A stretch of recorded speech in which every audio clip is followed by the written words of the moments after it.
दोस्तों, target with PS Parihar channel में आपका स्वागत है। जैसा कि आपको पता है कि इस चैनल के माध्यम से आप लोगों को विद्यार्थी जीवन से संबंधित सभी छोटी बड़ी महत्वपूर्ण अपडेट्स प्रदान की जाती हैं। उसी क्रम में आज के इस वीडियो में हम लोग बात करेंगे बिहार के डोमिसाइल कानून की।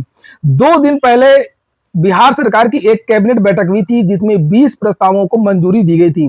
कुछ भर्तियों को भी मंजूरी दी गई थी और सबसे बड़ी बात यह थी कि जो भर्ती की नियमावली है उन भर्तियों में डोमिसाइल की चर्चा की गई थी। इससे विद्यार्थी काफी मायूस हो गए थे। दूसरे राज्यों के विद्यार्थी, खासतौर से उत्तर प्रदेश के जो विद्यार्थी बिहार की भर्तियों में भी आवेदन करते हैं, चूंकि बिहार से लगभग 6500 पदों पर एक लाइब्रेरियन की भर्ती आनी है, उसकी नियमावली को मंजूरी प्रदान की गई है। और उस नियमावली में साफ साफ लिखा था, यहाँ पर आप लोग देख सकते हैं, यहाँ पर 4 नंबर पॉइंट में कि भारत का नागरिक हो और बिहार का निवासी हो, यानी कि ये दोनों योग्यताएं होनी चाहिए, वही विद्यार्थी आवेदन कर पाएगा। लेकिन आज स्पष्टीकरण आ गया है आज के समाचार पत्रों में कि यहां पर डोमिसाइल लागू इस भर्ती में भी नहीं होगा और आने वाली सभी भर्तियों में जो बिहार की हैं उसमें डोमिसाइल लागू नहीं होगा। हालांकि बिहार में बहुत बड़ा आंदोलन चल रहा है डोमिसाइल को लागू करवाने को लेकर के, जो कि इलीगल है, अवैध है। वहां पर विद्यार्थी नारे लगा रहे हैं बिहार में कि वोट दे बिहारी, नौकरी पाए बाहरी। तो अगर जो लोग बिहार में नौकरी करते हैं उनको आप बाहरी कहेंगे, तो फिर आप लोग महाराष्ट्र में जाकर के, दिल्ली में जाकर के, अन्य राज्यों में जाकर के क्या करते हैं? यही बात जब राज ठाकरे कहता है, यही बात जब महाराष्ट्र की पार्टियां कहती है, वहां के लोग कहते हैं यूपी बिहार वालों को, तो आप लोगों को बुरा क्यों लगता है? तो भारत में एकल नागरिकता है, किसी भी व्यक्ति को कहीं पर भी नौकरी करने का, रहने का अधिकार है। कुछ मैंने बताया था कि कुछ खास राज्य हैं जिनको स्पेशल राज्य का दर्जा हासिल है। केवल उन राज्यों में कुछ ऐसे प्राविधान है जहां पर जो दूसरे जो लोग हैं वो आवेदन नहीं कर सकते हैं। बिहार में ऐसी कोई बात नहीं है। और यहां पर देख सकते हैं, आज पेपर में दिया हुआ है, लिखा है दूसरे राज्यों के लोग भी आवेदन करेंगे, बस केवल आरक्षण का लाभ नहीं मिलेगा। ये तो सभी राज्यों में लागू होता है ये नियम, पहले से ये कोई नया नियम नहीं है। जब भी कोई दूसरे राज्य का विद्यार्थी होता है तो वो केवल जनरल कैटेगरी की सीटें उसको मिलती हैं। यहां पर लिखा है ये लाइब्रेरी भर्ती को लेकर के जो अभी आपने नियमावली देखी, उसका यहां पर स्पष्टीकरण दिया गया है। दैनिक भास्कर की ये रिपोर्ट है। बिहार के 8000 स्कूलों में 15000 पुस्तकालयाध्यक्ष, लाइब्रेरियन, लिपिक, परिचारी की नियुक्ति में डोमिसाइल नीति लागू नहीं होगी। आपको एक बात और बता दूं कि अगर आप सरकारी भर्तियों की तैयारी कर रहे हैं तो आप लोग इस चैनल को जरूर सब्सक्राइब कर लें और वीडियो को आप लोग देखते ही लाइक कर दिया करें। नीचे यहाँ पर लिखा है कि डोमिसाइल नीति लागू नहीं होगी। इन 3 पदों के लिए दूसरे राज्यों के लोग भी आवेदन कर सकेंगे। ये देखिए, लाइब्रेरियन, लिपिक और परिचारी तो विद्यालय में होते हैं, उनकी नियुक्ति होगी। सिर्फ उनको आरक्षण का लाभ नहीं मिलेगा। आरक्षण का लाभ केवल बिहार के लोगों को दिया जाएगा। उत्तर प्रदेश, राजस्थान, दिल्ली, झारखंड सहित दूसरे राज्यों के अभ्यर्थियों की नियुक्ति सामान्य श्रेणी में होगी। बिहार सरकार की कमोबेश सभी नौकरियों के लिए भी यही व्यवस्था बहुत पहले से रही है। नीचे लिखा डोमिसाइल का भ्रम क्यों हो गया? अचानक सोशल मीडिया में चीजें वायरल हो गई कि बिहार में डोमिसाइल लागू हो गया है, लाइब्रेरियन की भर्ती में, परिचारी की भर्ती में, लिपिक की भर्ती में लागू हो गया। तो अब आने वाली सभी भर्तियों में, खासतौर से टीआरई 4 को लेकर के चर्चाएं थी जिसका इंतजार सभी विद्यार्थी कर रहे हैं, उसमें भी ये नीति लागू हो जाएगी। तो यहां पर लिखा है कि पुस्तकालयाध्यक्ष, लिपिक व परिचारी नियमावली 2025 में नियुक्ति के लिए न्यूनतम अर्हता भारत का नागरिक और बिहार का निवासी होना, जो अभी आपने देखा। डोमिसाइल का भ्रम बिहार का निवासी के चलते हुआ। नीचे यहां पर लिखा है कुल पदों के आधे पद, 50% जो पद हैं वो अनुकंपा के आधार पर नियुक्ति होनी है और अनुकंपा के आधार पर उन्हीं अभ्यर्थियों की नियुक्ति होगी जिनके माता या पिता कार्यरत रहे हैं।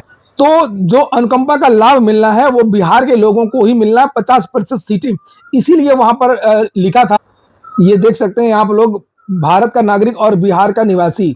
अभी हम बाद में इस नियमावली को देख लेंगे कि इसमें क्या योग्यता मांगी गई है, उम्र सीमा क्या है, योग्यता क्या, सब देखेंगे। लेकिन जो भर्ती की जो नियमावली को मंजूरी प्रदान की गई है उसके बारे में बात करें। यहाँ पर जो निदेशक हैं प्राथमिक शिक्षा बिहार, उनका एक बयान है डायरेक्टर का कि पुस्तकालयाध्यक्ष, लिपिक, परिचारी की नियुक्ति में डोमिसाइल का कोई मुद्दा नहीं है। सभी नियुक्तियां बिहार सरकार के नियमों के मुताबिक होंगी।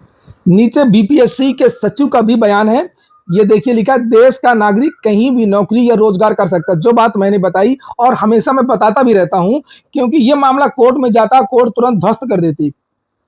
जिस तरीके से आरक्षण का मामला ध्वस्त कर दिया, वहाँ पर आरक्षण बढ़ा दिया गया था, लगभग 75% आरक्षण कर दिया गया था बिहार में। और इसी तरीके से टीआरई फर्स्ट का जो नोटिफिकेशन जारी हुआ था, पहले डोमिसाइल उसमें भी कहा गया था और बाद में डोमिसाइल वहाँ पर हटा दिया गया। कानूनी पचड़े फंस जाती, भर्तियां पूरी नहीं हो पाती, सरकार की किरकिरी होती। लोग यही कहते हैं कि जानबूझ करके बिहार सरकार ने डोमिसाइल लागू किया है और बिहार सरकार को पहले से पता था कि ये लागू नहीं हो पाएगा और उसने केवल भर्ती को फंसा दिया। सरकार किरकिरी नहीं करना चाहती, बिहार की सरकार फटाफट भर्ती करना चाहती है। लिखा, देश का नागरिक कहीं भी नौकरी या रोजगार कर सकता है, सभी नियुक्तियां बिहार सरकार के नियमों के अनुसार की जाएंगी। इसमें बिहार के निवासियों को आरक्षण मिलेगा, जबकि बाहरी अभ्यर्थी सामान्य श्रेणी में आएंगे। मामला क्लियर हो गया, जब बीपीएससी ने कह दिया है, निदेशक ने कह दिया है, तो मतलब ये कि सभी लोग यहाँ पर आवेदन कर सकेंगे। लिखा है यहाँ पर कि लाइब्रेरियन की बीपीएससी भर्ती करेगा, लाइब्रेरियन की भर्ती करेगा बीपीएससी और लिपिक व परिचारी की भर्ती करेगा एसएससी। एसएससी का मतलब दिल्ली वाला एसएससी नहीं है, बिहार की जो समूह ग की भर्तियां होती हैं उसके लिए अलग बिहार कर्मचारी चयन आयोग बना हुआ है। तो लिखा है कि 8000 माध्यमिक और उच्च माध्यमिक स्कूलों में 6500 लाइब्रेरियन की नियुक्ति होगी। इसमें 3250 पदों पर अनुकंपा के आधार पर नियुक्ति की जाएगी। शेष पदों पर नियुक्ति बीपीएससी के द्वारा होगी। विद्यालय लिपिक के 6421 और विद्यालय परिचारी के 2000 पदों पर नियुक्ति होगी। ये पद कर्मचारी चयन आयोग के माध्यम से भरे जाएंगे। ये पूरा का पूरा जो प्रोग्राम है वो जारी कर दिया गया है। नीचे यहाँ पर यह भी लिखा है कि सभी सरकारी नौकरियों में दूसरे राज्यों के लोगों को नहीं मिलता है आरक्षण। बिहार सरकार की सभी नौकरियों में दूसरे राज्यों के निवासियों को आरक्षण नहीं मिलता। बीपीएससी द्वारा नियुक्त दूसरे राज्यों के शिक्षकों को भी आरक्षण कोटे से अलग रखा गया। दूसरे राज्यों के रहने वाले जिन शिक्षकों का टीईटी सीटीईटी में 60% नंबर नहीं, उन्हें नौकरी से हटा दिया गया। तो यहाँ पर टेट सीटेट में भी छूट नहीं दी जाती है। हमने देखा था टीआरई 1, 2, 3 तीनों में जिनके नंबर 55% से ज्यादा थे, जो कैटेगरी के जो लोग थे, जिनको जो छूट से पास हुए थे, उनको नौकरी से बाहर कर दिया गया है। इसलिए जब भी अब टीआरई 4 का जब भी विज्ञापन जारी होगा तो इसको ध्यान दें कि वहां पर ये चीजें नहीं चलेंगी। बिहार में यहाँ से भले ही आप पास हो गए हैं, लेकिन बिहार में आपको 60% नंबर लाना ही होगा। सीटेट या यूपी टेट तो मान ही चलता है, सीटेट पास होना चाहिए आपको। वहीं पर अगर हम लोग बात करें टीआरई 4 विज्ञापन की, तो अभी टीआरई 3 की ज्वाइनिंग हो रही है, नियुक्ति की प्रक्रिया चल रही है। जैसे ये नियुक्ति की जो प्रक्रिया पूरी हो जाएगी, वैसे इसका जो विज्ञापन है वो जारी हो जाएगा। अब यही है कि इस महीने तो इसका विज्ञापन जारी नहीं होगा, अब अगले महीने ही या अगस्त के महीने में इसके जो नोटिफिकेशन है वो जारी हो सकता है। वहीं पर बिहार में अब ये मांग हो रही है सीट एस टेट की। ये कहा गया है कि टीआरई 4 के पहले एस टेट परीक्षा को करवाया जाए और जिस तरीके से एनटीए, सीटेट, यूजीसी नेट वगैरह साल में 2 बार होती है, इसी तरीके से एस टेट भी साल में 2 बार हो। क्योंकि बिहार में अब शिक्षक भर्ती का विज्ञापन हर साल जारी होगा, जैसा कि कहा गया था बीपीएससी के द्वारा और बिहार सरकार के द्वारा। तो ये एक सांसद हैं सुधाकर सिंह, बक्सर संसदीय लोकसभा के, इन्होंने ये पत्र लिखा है और इस पत्र में मुख्यमंत्री जी से कहा है, मुख्यमंत्री महोदय, ये कहा कि टीआरई 4 से पहले एस टेट परीक्षा करवाई जाए। एनटीए द्वारा आयोजित सीटेट, यूजीसी नेट के तर्ज पर एस टेट साल में 2 बार होनी चाहिए। तो ठीक है दोस्तों, ये हो गया आज का वीडियो आपको अच्छा लगा हो, कोई काम का हो तो लाइक अवश्य कर दें। कोई क्वेरी हो आप लोगों की तो कमेंट बॉक्स में बता सकते हैं और ये भी बता सकते हैं कि आप लोग बिहार के लिए आवेदन करेंगे या नहीं करेंगे।